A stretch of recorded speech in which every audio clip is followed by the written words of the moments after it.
Est-ce que tu peux nous parler un peu de ton lien avec la Chine, de ce que tu écris, de nous dire un petit peu, de nous donner envie d'aller lire ce que tu fais?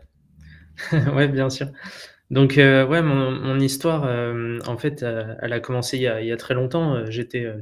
J'étais ado et puis j'ai eu l'occasion de voyager en Chine et voilà, je me suis rendu compte que, c'était un pays qui était très différent de chez nous et où les choses fonctionnent très différemment et pourtant, comme tu l'as dit, ça a une importance capitale dans le monde d'aujourd'hui.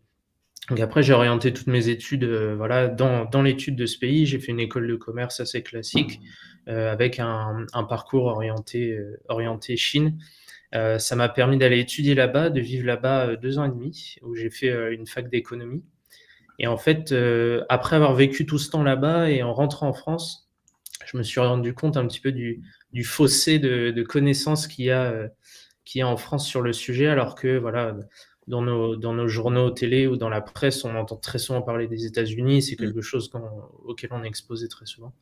Et en fait, je me suis rendu compte qu'il y avait un gap de connaissances vraiment sur la Chine. Donc moi, je me suis donné un petit peu cette mission d'être un observateur, un spécialiste de la Chine moderne, avec voilà une petite, comment dire, un focus aussi sur la tech et sur tout ce qui comprend l'internet chinois, donc les plateformes, les réseaux sociaux, etc.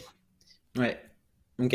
Hyper intéressant. Moi, ce que je trouve que tu appliques vraiment parfaitement bien le playbook de l'écriture en ligne, qui est Tout à donc fait. tu as la compétence de base qui est Ouais. l'écriture, à laquelle tu raccroches une connaissance très spécifique, très précise d'une industrie, en l'occurrence d'un Mm. marché, Ouais. qui est le marché chinois. En plus, tu l'as très bien dit, tu prends le focus tech.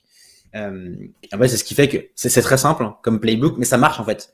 Ouais. Et d'un coup, je pense que tu pourras en parler, mais euh, d'un coup, en fait, quand on se dit, bon, bah, en fait, je m'intéresse à la Chine, qui est-ce que je lis? Bah, très vite, ton blog, il arrive en haut, alors que tu Mm. sors d'études, t'es encore très jeune, t'es pas Mm. un consultant qui a 50 ans d'expérience derrière lui, mais très vite, en fait, tu es crédible sur le sujet, quoi. Ouais. Exactement. Ouais. L'idée, c'est vraiment d'accumuler un petit peu les indicateurs de crédibilité et de se nicher vraiment dans un sujet spécifique. Alors moi, pour alimenter tout ça aussi, j'ai des expériences en freelance un petit peu comme toi, tu en as fait. Et en fait, j'ai commencé à écrire beaucoup pour des cabinets de conseil. Donc Mm. voilà, j'ai proposé mes services à certains cabinets. En ce moment, j'écris en particulier pour un cabinet où voilà, je parle de sujets super variés. Récemment, j'ai écrit sur les technologies agricoles, sur le déploiement de la 5G sur le territoire chinois et les grandes entreprises de la tech sur Tencent, que vous connaissez peut-être, Huawei, qui est Ouais. beaucoup plus connu en Europe. Hyper intéressant. Mm. Et bah, en fait, moi, je me dis toujours, j'imagine que je suis une boîte, soit une boîte française qui veut m'implanter en Chine, soit une boîte qui fait du business avec la Chine et donc qui communique sur bah, la Chine. Et je cherche quelqu'un qui écrit, bah, tu as le profil parfait, tu as le meilleur profil du monde. Quelqu'un comme moi, qui a une compétence d'écriture, mais je connais rien à la Chine, je Mm. peux un bon profil. Et donc toi, en fait, tu es vraiment le profil idéal pour ce type de boîte-là. Et c'est Et, et du coup, tu as un petit marché, ce qui veut dire que tu peux très vite être reconnu dans ce marché-là. mm. Tu peux vite gagner des galons de crédibilité et donc bien te vendre et donc en fait bosser avec la meilleure boîte quoi. Et Mm. Tout après, à fait. qui sait où est-ce que ça va déboucher. Ouais, exactement. Ouais, l'objectif, c'est vraiment de se montrer aussi, de montrer de la preuve de travail par l'écriture.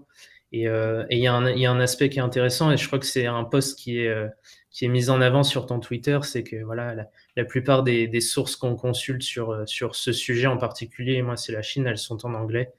Et en France, voilà, il y a peut-être deux, trois boîtes qui font un peu de marketing pour les entreprises de luxe, par Mm. exemple en Chine, qui produisent un peu de contenu, mais voilà, ça reste assez en surface, assez simple. Donc voilà. Mais t'as raison, moi je suis convaincu que t'as un énorme des énormes opportunités sur énormément de thématiques Mm, à juste faire de la vulgarisation ou faire une veille sur ce qui se passe en fait. Et il y a beaucoup de choses en anglais qui existent mm, et mm. mais très peu en français. Même moi, tu vois, Ouais, même sur une thématique qui est large comme le marketing, oui, alors il y a des choses, hein, mais ce qui est en anglais, à côté, c'est 10 fois plus. Et donc, et ça, ouais, c'est un marché qui est très connu.